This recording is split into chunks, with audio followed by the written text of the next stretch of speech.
감옥에 갇힌 위대한 선지자. 안녕하세요, 여러분. 오늘은 역사상 가장 위대한 선지자 중 한 분으로 불리는 침례 요한의 마지막 이야기를 들려드리려고 합니다. 우리가 알고 있는 침례 요한은 광야에서 회개하라, 천국이 가까이 왔느니라고 외치며 수많은 사람들에게 희망의 메시지를 전한 분입니다. 하지만 그의 마지막 시간들은 어둡고 차가운 감옥에서 보내야 했습니다. 광야의 자유로운 분위기 속에서 수많은 사람들이 그의 말에 귀를 기울이던 그 시절이 있었습니다. 사람들은 멀리서부터 요한의 설교를 듣기 위해 몰려들었죠. 하지만 이제 그는 헤롯 안디바의 성체 안에 있는 토굴 같은 감방에 갇혀 있었습니다. 헤롯은 사실 요한의 전도에 깊이 감동받은 적이 있었습니다. 방탕한 생활을 하던 왕이었지만 요한의 회개 촉구를 들을 때면 떨었다고 기록되어 있습니다. 성경은 헤롯이 요한을 의롭고 거룩한 사람으로 알고 두려워하여 그의 말을 들을 때에 크게 번민을 느끼면서도 달게 들었다고 전하고 있습니다. 요한이 감옥에 갇히게 된 직접적인 이유는 무엇일까요? 바로 그가 헤롯의 죄악을 직접적으로 지적했기 때문입니다. 헤롯은 자신의 동생의 아내인 헤로디아와 부정한 관계를 맺고 있었는데 요한은 이것을 용납할 수 없었습니다. 그는 왕 앞에서도 담대하게 이 죄악을 책망했습니다. 헤로디아는 자신의 올가미를 더욱 단단히 조여 헤롯을 부추겨 요한을 투옥시킴으로써 복수했습니다. 요한의 생애는 줄곧 적극적인 활동으로 가득했기 때문에 옥중 생활의 음침함과 무위함이 그의 마음을 무겁게 짓눌렀습니다. 변함없는 여러 주일이 지나자 낙담과 의심의 그림자가 그를 덮기 시작했습니다. 다행히 요한의 제자들은 그를 버리지 않았습니다. 그들은 감옥에 접근할 수 있도록 허용받아 예수의 사업에 대한 소식을 전했습니다. 하지만 이 제자들은 한 가지 의문을 품고 있었습니다. 만일 이 새로운 교사가 메시아라면 왜 요한을 석방시키기 위해 아무런 노력도 하지 않는 것일까요? 이러한 의문들은 효과가 없지 않았습니다. 그렇지 않았더라면 결코 일어나지 않았을 의심이 요한의 마음속에 자리 잡기 시작했습니다. 때로는 선의로 하는 말이 오히려 더 큰 상처를 주는 법입니다. 요한도 다른 제자들처럼 그리스도, 왕국의 본질을 완전히 이해하지 못했습니다. 그는 예수가 다윗의 보좌를 차지하실 것이라고 기대했습니다. 하지만 시간이 지나도 구주께서 왕으로서의 권위를 주장하지 않으시는 것을 보며 당황하고 근심하게 되었습니다. 요한은 이사야의 예언을 인용하며 백성들에게 말했었습니다. 주님의 길이 예비되기 위해서는 산과 언덕이 낮아지며 험한 곳이 평탄하게 되며 고르지 않은 곳이 평지가 되리라고 말입니다. 그는 메시아를 그 손에 키를 들고 자기의 타작마당을 정하게 하시고 알곡은 모아 곳간에 들이고 쭉정이는 꺼지지 않는 불에 태우시는 분으로 묘사했던 것입니다. 요한은 엘리야의 심령과 능력으로 이스라엘에 왔습니다. 그는 지위고하를 막론하고 죄악을 두려움 없이 책망하는 자로서 자신의 사명을 완수했습니다. 하지만 이제 요한은 자신이 갇힌 옥에서 유다 지파의 사자가 압제자의 교만심을 무너뜨리고 울부짖는 가난한 자들을 구원해 주실 것을 기다리고 있었습니다. 그런데 예수께서는 자기 주위에 제자들을 모으시고 백성들을 고치시며 가르치시는 것으로 만족하시는 것처럼 보였습니다. 날마다 로마의 멍에가 이스라엘을 더욱 무겁게 누르고 있을 때 예수께서는 세리들의 식탁에서 식사를 하고 계셨습니다. 광야의 선지자에게는 이런 모든 것이 측량할 수 없는 신비처럼 보였습니다. 때때로 여러 시간 동안 악한 속삭임이 그의 정신을 괴롭게 했으며 심한 공포의 그림자가 그를 덮었습니다. 오랫동안 기다려온 구주가 아직도 나타나지 않은 것은 아닐까요? 그렇다면 자신이 전하지 않을 수 없었던 그 메시지는 무슨 의미가 있었던 것일까요? 하지만 침례 요한은 그리스도에 대한 자신의 믿음을 버리지 않았습니다. 하늘에서 들린 음성, 성령의 비둘기 같은 강림, 예수의 흠없는 순결성, 그리고 요한이 구주 앞에 나갔을 때 그에게 임했던 성령의 능력, 성경 예언들의 증언 등 이 모든 기억이 나사렛 예수가 약속된 분임을 증거하고 있었습니다. 요한은 자신의 의심과 염려를 동료들과 토론하지 않았습니다. 대신 예수에게 직접 묻는 메시지를 보내기로 결심했습니다. 그는 이 일을 자신의 제자 중 2명에게 맡겼습니다. 제자들은 오실 그이가 당신이십니까? 우리가 다른 일을 기다려야 합니까? 라는 메시지를 가지고 예수에게 나아갔습니다. 구주께서는 제자들의 질문에 즉시 대답하지 않으셨습니다. 예수께서 침묵을 지키시는 것을 그들이 궁금해하며 서 있을 때 병자와 고통당하는 자들이 치유받기 위해 예수께로 나아왔습니다. 맹인들은 군중을 뚫고 그들의 길을 더듬으면서 왔으며 온갖 종류의 병을 앓는 자들이 예수 앞으로 열심히 다가서고 있었습니다. 능력 있으신 치료자의 음성이 귀머거리의 귀를 열었습니다. 한마디의 말씀, 그 손의 한 번의 접촉이 맹인의 눈을 뜨게 하여 햇빛과 자연의 경치와 친구들의 얼굴과 구원자 예수의 얼굴을 볼 수 있게 했습니다. 예수께서는 질병을 물리치시며 열병을 쫓아내셨습니다.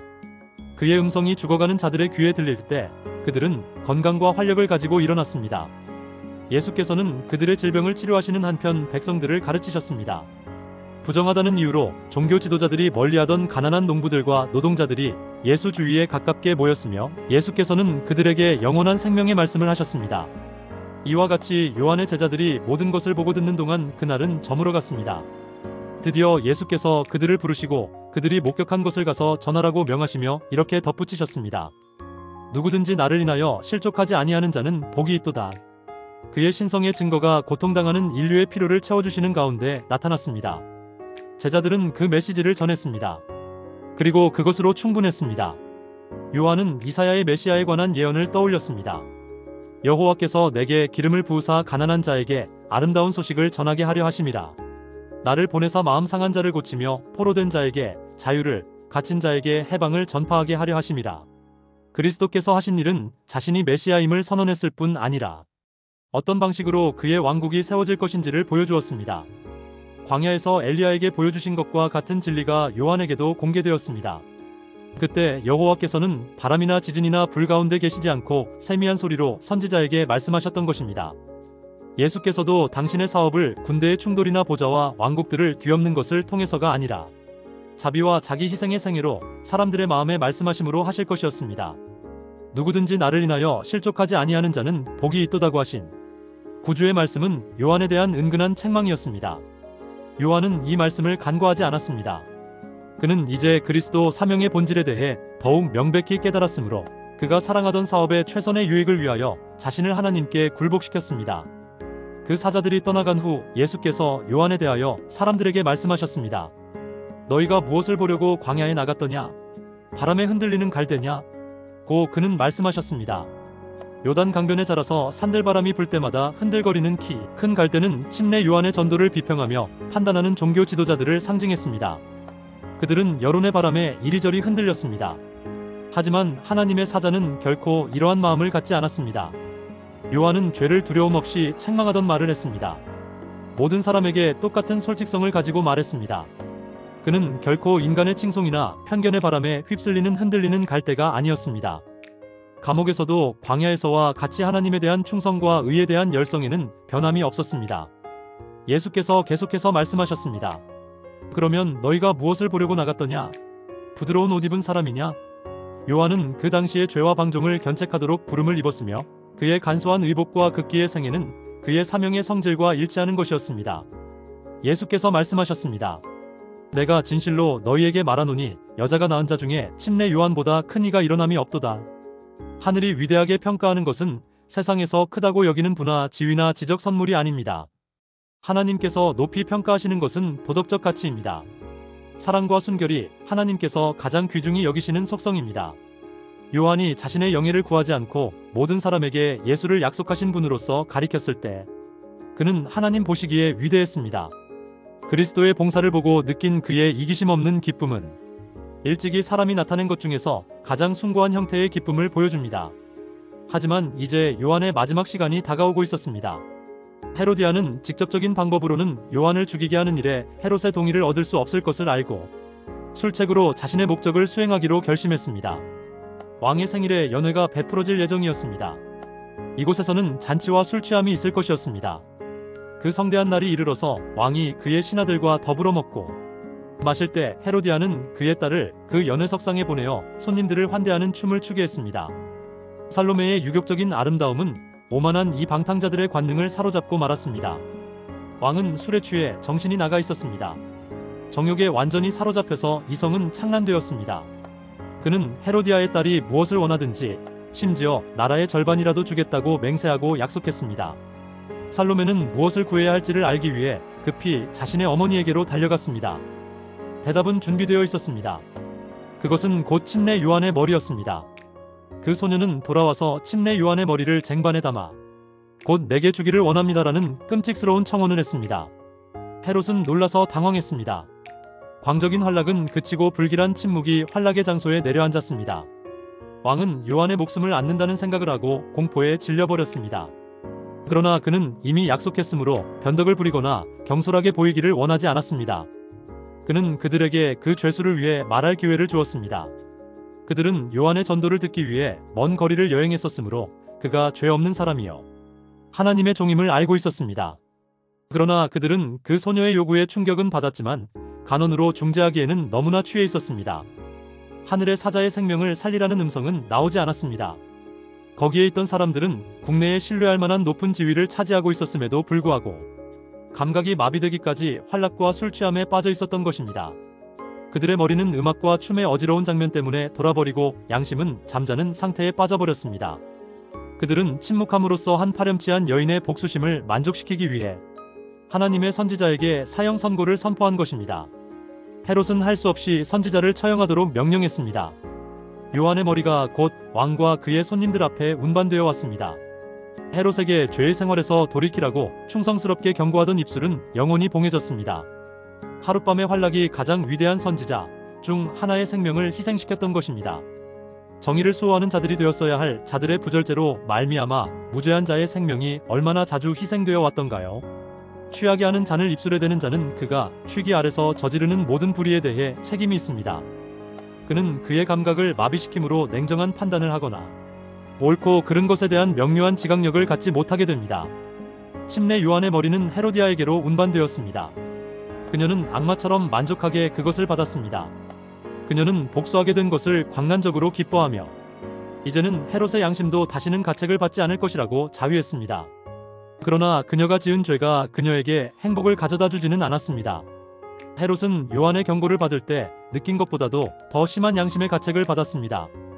요한의 교훈이 끼친 감화는 잠잠하지 않고 세상 끝날 때까지 각 세대에 걸쳐서 미칠 것이었습니다. 헤롯의 죄는 항상 그의 앞에 있었습니다. 그는 끊임없이 범죄한 양심의 비난에서부터 평안을 발견하려고 애썼습니다.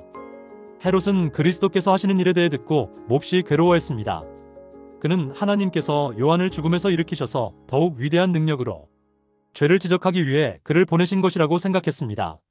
죄인들 자신의 생각이 곧 그의 고소자가 되므로 범죄한 양심의 가책보다 더 심한 고문은 있을 수 없습니다. 침례 요한의 운명에 대해 많은 사람이 깊은 의구심을 가지고 있습니다. 왜 요한이 감방에서 신음하다가 죽도록 버림받아야 했던가 하고 그들은 묻습니다. 우리 인간적인 통찰력으로는 이 어두운 섭리의 신비를 투시할 수 없습니다. 그러나 요한이 그저 그리스도의 고난에 참여한 자에 불과하다는 것을 기억할 때 그것이 우리의 하나님에 대한 신뢰를 결코 흔들 수 없습니다. 그리스도를 따르는 모든 자들은 희생의 면류관을 쓸 것입니다. 그들은 분명히 이기적인 사람들의 오해를 받을 것이며 사탄의 맹렬한 공격 목표가 될 것입니다. 요한의 유년시대와 청년 및 장년시대는 견고함과 도덕적 능력이 그 특징을 이루었었습니다.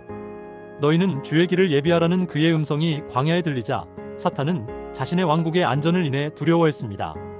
죄의 죄악됨이 사람들을 무서워 떨게 하는 그러한 방법으로 나타내졌습니다. 사탄은 하나님께 송두리째 바친 그의 생애에서 침례 요한을 돌이키게 하려고 집요하게 노력해왔었으나 실패하고 말았습니다. 그리고 또한 예수를 정복하는 일도 실패했습니다. 사탄은 광야의 시험에서 패배했으므로 그의 분노는 극심했습니다. 그리하여 그는 요한을 침으로 그리스도를 슬픔에 빠지게 하려고 결심했습니다. 예수께서는 당신의 종을 구해내시려고 개입하지 않으셨습니다. 예수께서는 요한이 그 시험을 견뎌낼 것을 아셨습니다. 그는 그의 충성스러운 종을 즐겨 구출하셨을 것입니다. 그러나 후년에 감방에서 죽음을 당할 수많은 사람들을 위해 요한은 순교의 잔을 마셔야 했습니다. 예수를 따르는 자들이 외로운 옥중에서 신음하고 칼이나 고문대나 화형주에서 죽임을 당하여 겉으로는 하나님과 사람에게 버림당한 것처럼 보일 때 그리스도께서 친히 그의 충성됨을 증거하셨던 침례 요한도 그와 유사한 경험을 겪었다는 생각에 그들의 마음이 얼마나 든든함을 느낄 것인가요? 사탄은 하나님의 사자의 지상 생애를 단축시키도록 허용은 받았지만 그 파괴자는 그리스도와 함께 하나님 안에 감추어진 저 생명은 어찌할 수 없었습니다. 사탄은 자신이 그리스도에게 슬픔을 가져다 준 것을 매우 기뻐했으나 요한을 정복하는 일에는 실패했습니다. 죽음 그 자체는 다만 요한을 영원히 시험의 권세에 피안에 두게 한 것에 지나지 않았습니다. 요한에게 기적적인 구출은 허락되지 않았을지라도 그는 버림당하지 않았습니다. 그에게는 항상 하늘의 천사들이 동반자가 되어 주었습니다. 그들은 그에게 그리스도에 관한 예언들과 성경 말씀의 귀중한 약속들을 알려주었습니다. 이것이 그의 지주였으며 이것은 또한 미래의 시대를 통해 하나님의 백성들이 의지할 지주가 될 것이었습니다. 하나님께서는 당신의 백성들이 만일 처음부터 종말까지를 볼 수 있고 하나님의 동역자로서 그들이 성취하고 있는 그 목적의 영광을 식별할 수 있다면 그들이 인도받기를 선택했을 그 길 이외에 어떤 다른 길로는 결코 그들을 인도하지 않으십니다. 하늘로 승천한 에녹이나 불병거를 타고 하늘로 승천한 엘리야일지라도 결코 옥중에서 외롭게 죽은 침례 요한보다 더 위대하거나 영예를 더 많이 받지는 않았습니다. 그리스도를 위하여 너희에게 은혜를 주신 것은 다만 그를 믿을 뿐 아니라 또한 그를 위하여 고난도 받게 하심이라. 그리고 하늘이 사람에게 줄 수 있는 모든 선물 중에서 그리스도와 더불어 그의 고난에 동참하는 것이 가장 가치 있는 신임이요 가장 높은 영예인 것입니다. 여러분, 침례 요한의 이야기는 여기서 끝나지 않습니다. 그의 생애와 죽음은 우리에게 깊은 교훈을 남겼습니다. 진정한 위대함은 세상이 말하는 것과 다릅니다. 그것은 하나님 앞에서의 충실함이며 자신을 희생하여 다른 이들을 섬기는 것입니다. 요한은 비록 감옥에서 생을 마감했지만 그의 사명은 완성되었고 그의 증거는 영원히 남아있습니다. 오늘 우리도 각자에게 주어진 사명이 있습니다. 그것이 크든 작든 상관없이 우리가 충실하게 그 역할을 감당할 때 하나님께서는 그것을 귀히 보십니다. 침례 요한처럼 우리도 이 세상에서 빛과 소금의 역할을 감당하며 어려움 속에서도 끝까지 신실함을 지키는 삶을 살아가시기 바랍니다. 오늘의 이야기가 여러분에게 용기와 희망을 주었기를 바라며 다음에 또 좋은 이야기로 찾아뵙겠습니다. 감사합니다.